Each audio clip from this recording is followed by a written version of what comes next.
Hello everyone. Today I will start a topic electricity from class 10 जिसमें बच्चों को ज्यादातर प्रॉब्लम क्रिएट होती है इलेक्ट्रिसिटी चैप्टर में। ठीक है, तो हम लोग आज स्टार्ट करने वाले हैं इस चैप्टर को। तो इसमें सबसे पहले इलेक्ट्रिसिटी मतलब हम लोग energy associated with the charge flow, उसके बारे में हम लोग डील करने वाले हैं। तो इसमें एक क्वांटिटी आती है चार्ज, तो हम लोग स्टार्ट करेंगे सबसे पहले चार्ज से। तो what do you mean by charge? Question rise होता है चार्ज क्या है। तो चार्ज क्या चीज है? अगर हम लोग सिंपली समझें कि ये एक इनहेरेंट प्रॉपर्टी है किसी भी मटेरियल के। इनहेरेंट मींस इनबिल्ट प्रॉपर्टी है। तो ये एक इनहेरेंट इनबिल्ट प्रॉपर्टी है किसी भी मटेरियल की, जिसकी वजह से अगर हम उसको किसी एक्सटर्नल फील्ड में रखें तो उस पर एक टाइप का फोर्स एक्सपीरियंस करेगा, राइट? या तो वो हो सकता है अपना अट्रैक्टिव या फिर वो हो सकता है अपना रिपल्सिव। ठीक है, वो डिपेंड करता है बेसिकली नेचर ऑफ चार्ज पर, वो भी हम आगे डिस्कस करने वाले हैं। It is basically the inherent property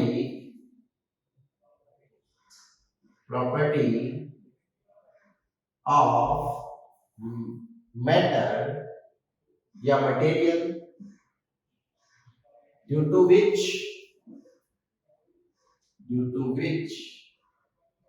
it can experience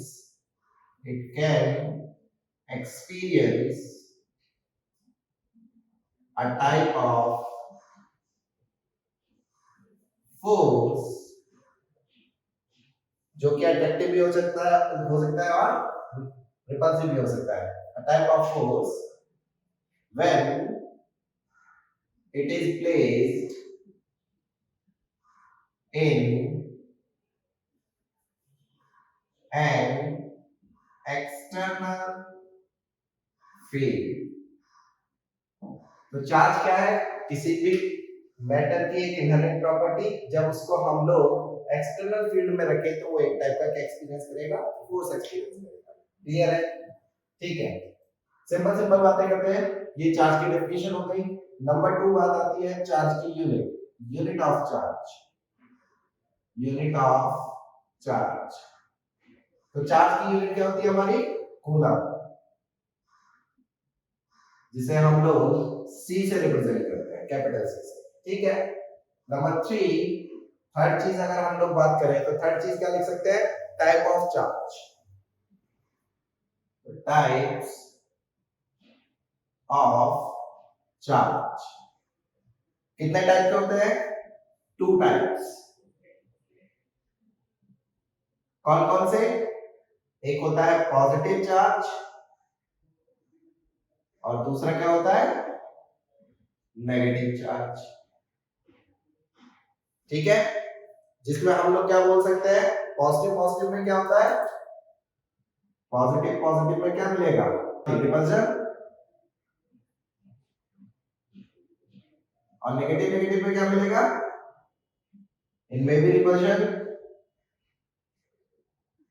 but positive negative में क्या मिलेगा? अट्रैक्शन। इसका मतलब हम लोग कंक्लूड कर सकते हैं क्या?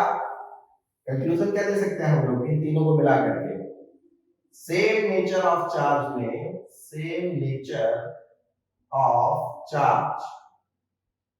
उसमें क्या होता है? रिपल्शन होता है। And opposite nature of charge या चार्जेस लिख लेते हैं, ऑपोजिट नेचर ऑफ चार्जेस, इसमें क्या होगा? अट्रैक्शन होगा, राइट? ये सिंपल चीजें हम लोगों को पता है।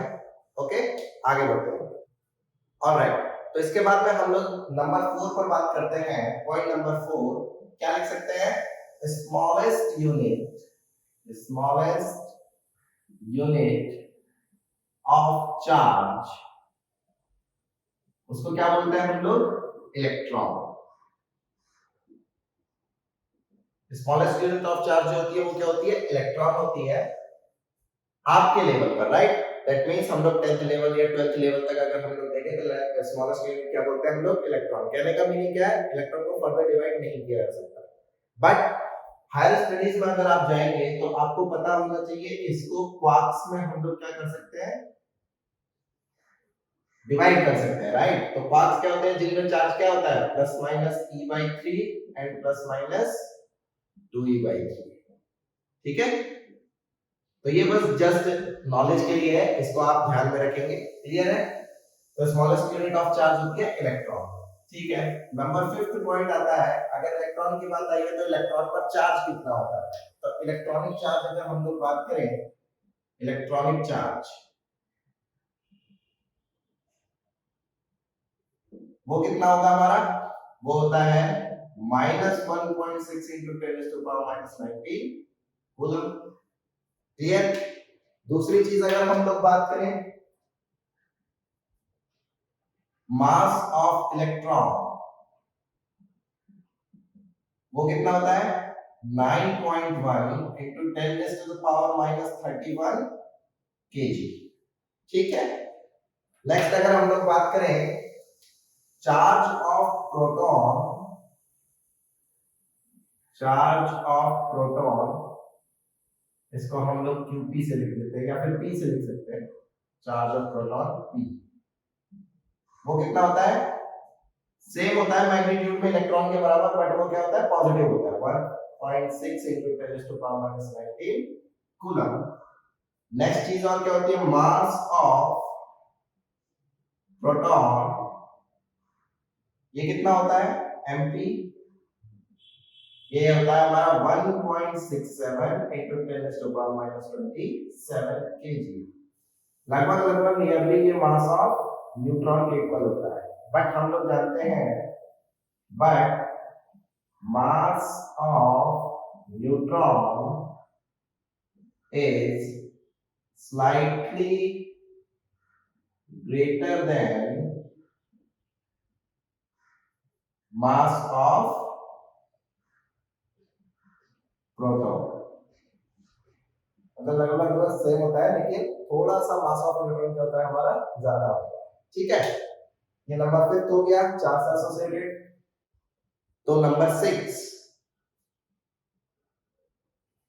इसमें हम लोग बात कर सकते हैं प्रॉपर्टीज ऑफ चार्ज, जिसमें फर्स्ट प्रॉपर्टी आती है हमारी, जिसे हम लोग बोलते हैं quantization of charge, quantization of charge. Quantization of charge क्या होता है समझते हैं। क्वांटाइजेशन ऑफ चार्ज का क्या मीनिंग है, जैसे मान लीजिए हमारे पास में दो बॉडीज है, एक ये है ए बॉडी और दूसरी है ये बी बॉडी, और दोनों न्यूट्रल है फिलहाल। न्यूट्रल का मतलब इन दोनों के पास में चार्ज नहीं है क्या, आंसर इज नो, चार्ज है, बट जितना नंबर ऑफ प्रोटॉन्स उतना ही नंबर ऑफ इलेक्ट्रॉन्स, ठीक है। तो मतलब जितना नंबर ऑफ पॉजिटिव चार्ज उतना ही नंबर ऑफ नेगेटिव चार्ज दोनों के पास। न्यूट्रल का मीनिंग ये है। तो सोचो क्वांटाइजेशन ऑफ चार्ज क्या कहता है कि हम लोग इससे अगर इस पे इलेक्ट्रॉन का ट्रांसफर करें तो क्या हम लोग आधा इलेक्ट्रॉन तोड़ करके लेके जा सकते हैं क्या इससे इधर, आंसर इज नो। क्यों, क्योंकि हमें पता है स्मॉलेस्ट यूनिट ऑफ जो चार्ज है वो क्या है हमारी इलेक्ट्रॉन। तो इलेक्ट्रॉन को फर्दर डिवाइड नहीं किया जा सकता 10th या 12th लेवल पर हम लोग जो मानते हैं, राइट। तो इसका मतलब अगर जाएगा इधर से इधर इलेक्ट्रॉन तो वो सिंगल इलेक्ट्रॉन जाएगा, या फिर 2 इलेक्ट्रॉन जाएंगे, या फिर 3 इलेक्ट्रॉन जाएंगे। तो ऐसा बोल सकते हैं हम कि जो चार्ज इधर से इधर ट्रांसफर होगा वो हमारा इंटीग्रल मल्टीपल होगा ऑफ इलेक्ट्रॉनिक चार्ज का। मतलब 1 इलेक्ट्रॉन जा सकता है, 2 इलेक्ट्रॉन जा सकते हैं, 3 इलेक्ट्रॉन जा सकते हैं। सपोज करो इधर से इधर चले गए 100 इलेक्ट्रॉन, मान लीजिए 100 इलेक्ट्रॉन चले गए, तो इसने इलेक्ट्रॉन दिए तो इस पर 100 पॉजिटिव चार्ज एक्सेस में आ जाएगा, क्योंकि 100 इलेक्ट्रॉन जा चुके हैं। इसका मतलब इस पर चार्ज आएगा +100 e, और इस पर चार्ज क्या आएगा -100 e, क्योंकि इस पर एक्सेस हो गया।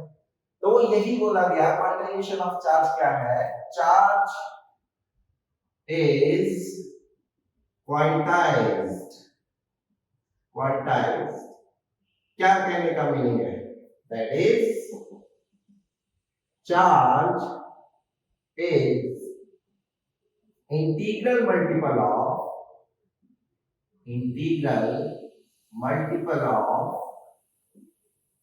Electronic charge. ठीक है, अगर हम लोग इसे मैथमेटिकली लिखना चाहें तो कैसे लिख सकते हैं हम लोग? देखो मैथमेटिकली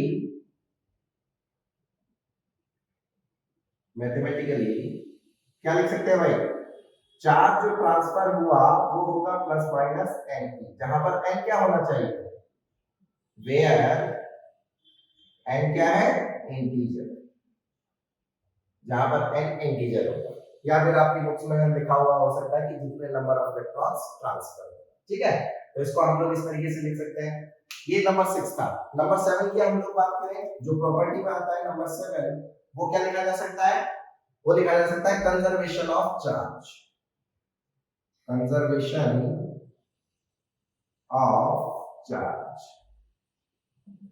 ये भी आपको पता होगा कि चार्ज को ना तो क्रिएट किया जा सकता है और ना ही डिस्ट्रॉय किया जा सकता है। ठीक है, हालांकि प्रोसेस होते हैं पेयर प्रोडक्शन और एनिहिलेशन, उसमें वो अलग थ्योरी लगती है, बट हम लोग बोल सकते हैं इस लेवल के लिए कंजर्वेशन ऑफ चार्ज में कि चार्ज को ना तो क्रिएट किया जा सकता है ना ही डिस्ट्रॉय किया जा सकता है। तो मतलब हम लोग लिख सकते हैं इसमें charge is conserved for an isolated system। Isolated system के लिए हमारा जो चार्ज होता है वो क्या होता है? कंजर्व होता है। आइसोलेटेड सिस्टम का क्या क्या मीनिंग है? जैसे आइसोलेटेड का मीनिंग आप समझते हैं दिलदारी से हमें, जैसे सपोज करो हमारे पास में ये कोई एक आइसोलेटेड सिस्टम था, ये बड़ा सा सिस्टम, ठीक है, इसको बाहरी दुनिया से कुछ लेना देना नहीं है। ठीक है, तो मान लीजिए इसमें हमारे पास में 3 बॉडीज थी, बॉडी ए, बॉडी बी और बॉडी सी, सपोज करो। ठीक है, इनिशियली ए बॉडी पर जो चार्ज था वो हमारा कितना था? मान लेते हैं ये था +2 कूलम, इस पर था मान लीजिए -1 कूलम और इस पर था 0 कूलम। इनिशियली चार्ज ये था। ठीक है, कुछ इनके बीच में रीअरेंजमेंट हुआ, हमें बोला गया कि इस पर चार्ज हो गया मान लीजिए -3 कूलम, इस पर हो गया 2 कूलम, तो आपको बताना है इस पर चार्ज क्या होगा। मान लेते हैं x कूलम, तो आपसे पूछा जाए फाइंड x क्या होगा। आपका सिंपली लॉजिक क्या कहता है कि भाई जो इनिशियल चार्ज था आइसोलेटेड सिस्टम के लिए, ये कैसा है? आइसोलेटेड सिस्टम, आइसोलेटेड सिस्टम, तो जो इनिशियल चार्ज था हमारा वही फाइनली भी रहना चाहिए, क्योंकि आइसोलेटेड सिस्टम के लिए चार्ज क्या है हमारा? कंजर्व, ना तो बाहर से आया ना बाहर से दिया गया, मतलब ई में आपस में क्या हुआ है? रीअरेंजमेंट हुआ है। तो इनिशियल चार्ज कितना है हमारा? +2 -1 -3, this must be equal to, sorry -3 +2 -1 0। ठीक है, ये फाइनल चार्ज है। क्लियर? +2 -1 और 0, फाइनली कितना हो गया? -3 +2 और +x। तो यहां से आप x की वैल्यू निकाल सकते हैं। कितना हो गया? 2 -1 1 इक्वल्स -3 +2 -1 +x। तो x की वैल्यू कितनी आ गई? 2। मतलब फाइनली इस पर चार्ज कितना आया होगा? 2 कूलम का चार्ज आया होगा। क्लियर है क्या? कोई कंफ्यूजन? तो हमने ये बेसिक चीजें समझी पहले चार्ज के बारे में, क्योंकि इलेक्ट्रिसिटी स्टार्ट कर रहा है। तो मैंने क्या बताया? इलेक्ट्रिसिटी क्या है? बेसिकली एनर्जी का फ्लो, एनर्जी का movement due to charge flow. ठीक है ना? चार्ज फ्लो करने की वजह से जो एनर्जी आ रही है वही हमारा क्या? इलेक्ट्रिसिटी। तो उसके लिए हम लोगों को चार्ज के बारे में एनालिसिस करना बहुत जरूरी है। ठीक है, एक और प्रॉपर्टी होती है इसमें, नंबर 8 डाल के हम लोग समझ लेते हैं उसको, हालांकि ज्यादा कुछ मतलब नहीं है उसका हमारे लेवल पर, बट समझ लेते हैं। देखिए आइए, नंबर 8 प्रॉपर्टी क्या कहती है? चार्ज इज इंडिपेंडेंट ऑफ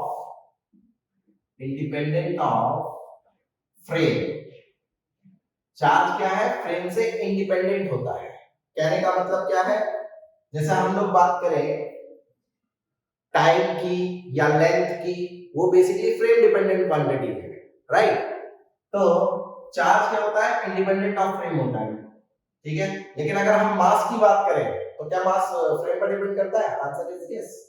जो मास का वेरिएशन है, variation of mass, variation of mass कितना होता है, m not divided by square root of 1 minus v square by 6।